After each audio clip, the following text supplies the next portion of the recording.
200 on the whole turn. That'd be equivalent to a couple of hundred horsepower.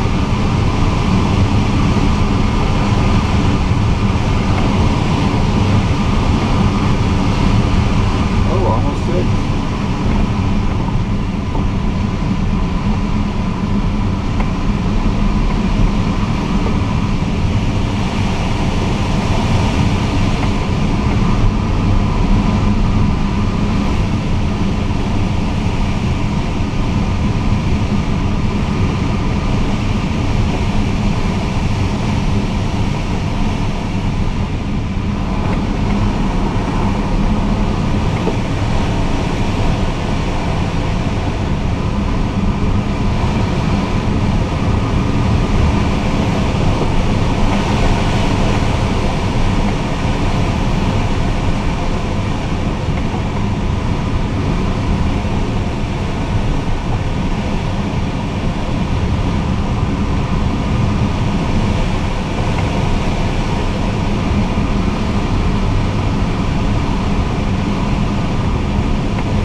Oh, cool.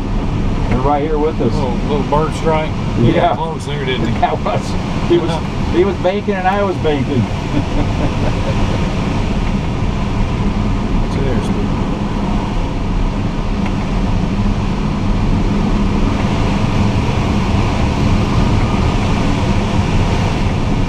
So I guess you could, you know, stay up all day, no problem. Yeah, it's keeping us up here. We're gaining, what, about a 500, 600 feet? At least.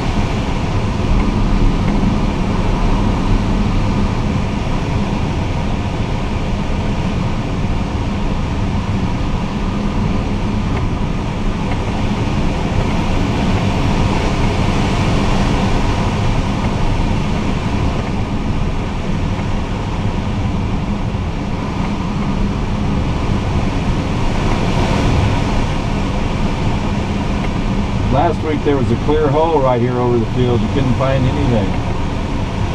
At least when I was up. Yeah, beware of the blue hole. It'll suck the life right out of it. That's yeah, we'll make a couple more turns here since it's good and strong. We'll run along the bases here and just see what we can get away with distance wise. Keep that right turn coming. You almost got flat there. I don't know. Seems like it's working pretty good in that area.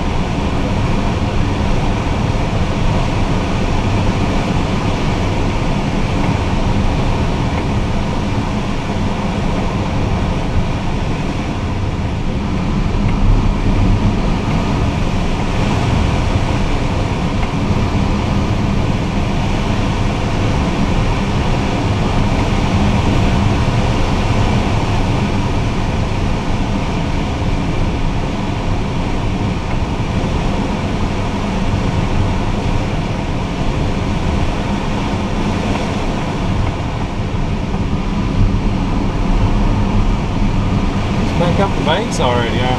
Yeah. Light's gonna go off in a minute. Now we're close. Let's see. Can't quite tell how close, but we're close.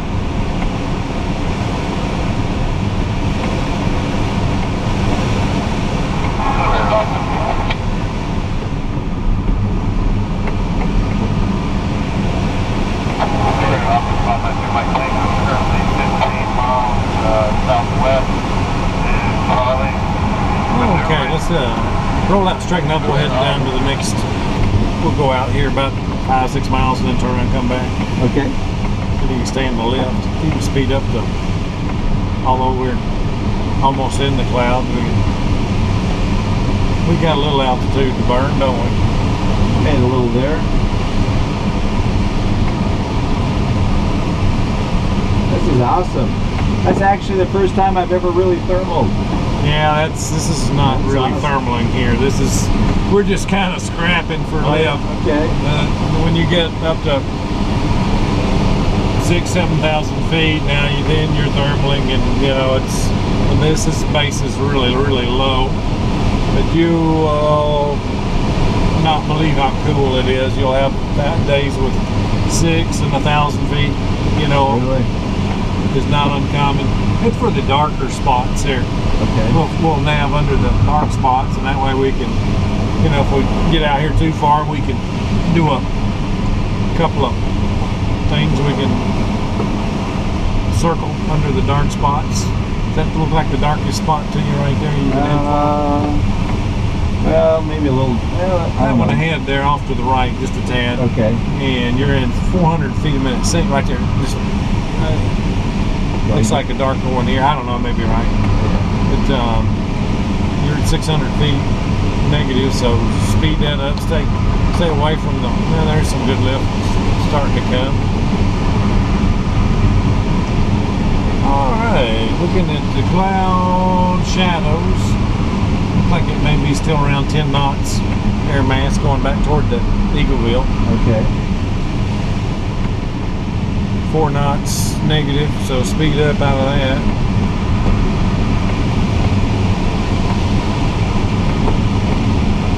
Be a dark spot off to the left about 10 degrees. Okay.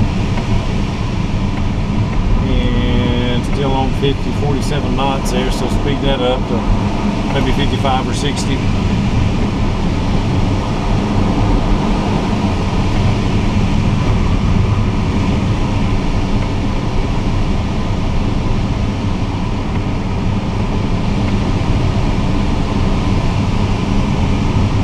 You could probably go anywhere you wanted to go, I guess, today, but you just have to. You'd be scratching for it, Yeah, wouldn't you? that's the thing. I hate doing that.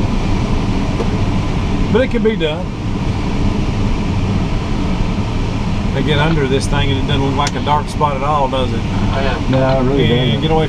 There's 400 negative, so speed up to about 60.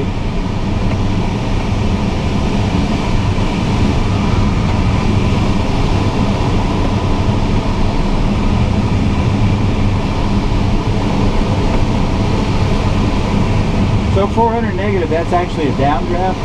Or Say again? is that a downdraft when it hits 400 negative? Yeah, it would be. I would think. I mean, it's probably the cold air coming out of the top of the cloud, you know, just spewing down. Wouldn't be, you know, nothing like. It's not a real bad wind shear or anything, but Uh-huh. you can visualize, you know, a big cloud. There's one there we can see that's got a lot of vertical development. So we know we'll encounter, if it's spilling that cold air out right here, we'll see that in the form of 600, 800, and 1,000 feet a minute sink. We're about halfway to Murfreesboro. Are we? Yeah, we're probably closer to Murfreesboro than we are Eagleville. Wow. There's Shelbyville. Actually, we could fall right in Shelbyville, the little airport in Shelbyville off to the right. Look off to the right and see that. Oh, yeah, over there, right? Yeah. Yeah. All right, we can head back to, let's go ahead and head back to Eagleville. Okay.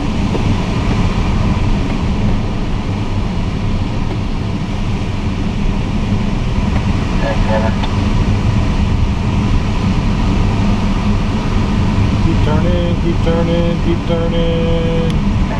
And let's go right under this one here on the way back. Okay. We might actually need it. But we have a tailwind going back, so we should still be able to get back.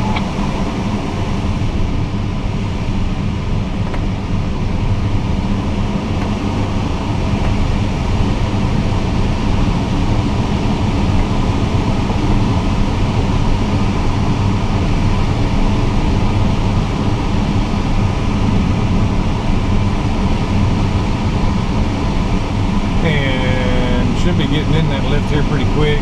Give me a left turn to the right, about right there. Roll out on the straight level right there. That'll get us back to Eagleville. 400, so let's speed up. Get out of that, 400 negative.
55 or 60 is good.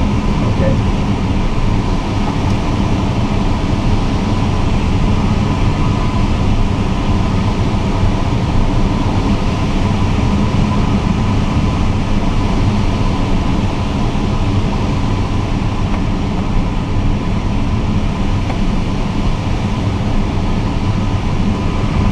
And the other one isn't going to be any good. It may be off to the right there just a little bit. Okay. Just a little bit of lift right there, nothing major.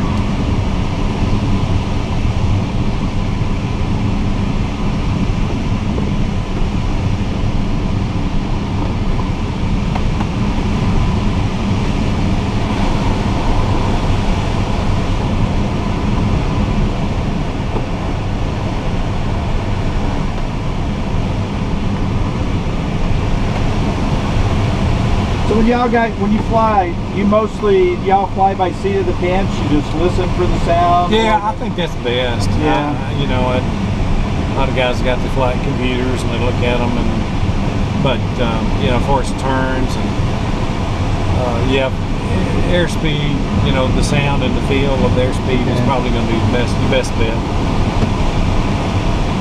Kind of how the nose is sitting on the horizon. You know, and if it's like, if it's gusting, you know, like 50 knots or, you know, at 3,000, you know, it's going to be a task, you know, to manage, you know, just watching the horizon. You know, you may see like a 10, 15 degree change in pitch attitude to keep the same airspeed. Or when it, you know, if you're turning, you know, when there's an air mass that's moving 50 knots. Today's not a major factor there. It's pretty decent.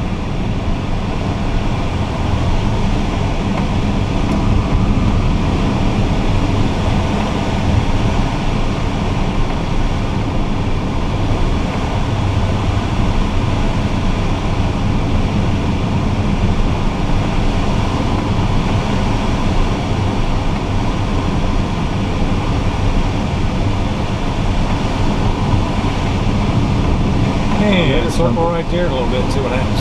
Go left, maybe. Left buttock was saying it went up. I don't know. I'm saying it could be right. Might have been a better turn. But had a grove where one day I realized the controls really weren't balanced half as good as this. But if you fly through a thermal, you know, it slapped the stick like that, really? You know, pushing up. I thought, well, how cool is that? You know, I mean, it was it was a shittier built glider, but that part of it was kind of, you knew which way to turn. With this one, everything is rigged a little finer. But you know, with that little Grove 102 was kind of neat that way. You knew, you know, which side it was coming off of. I don't think that was kind of a fluke bit by design. I flew it, you know, 8 or 10 times. I figured that out. Well, that's cool. Do you?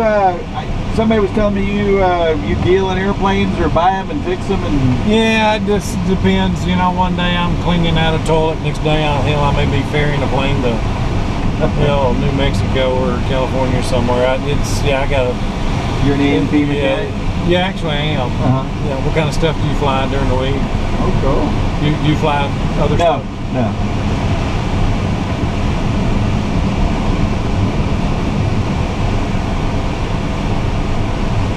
What would a decent glider cost?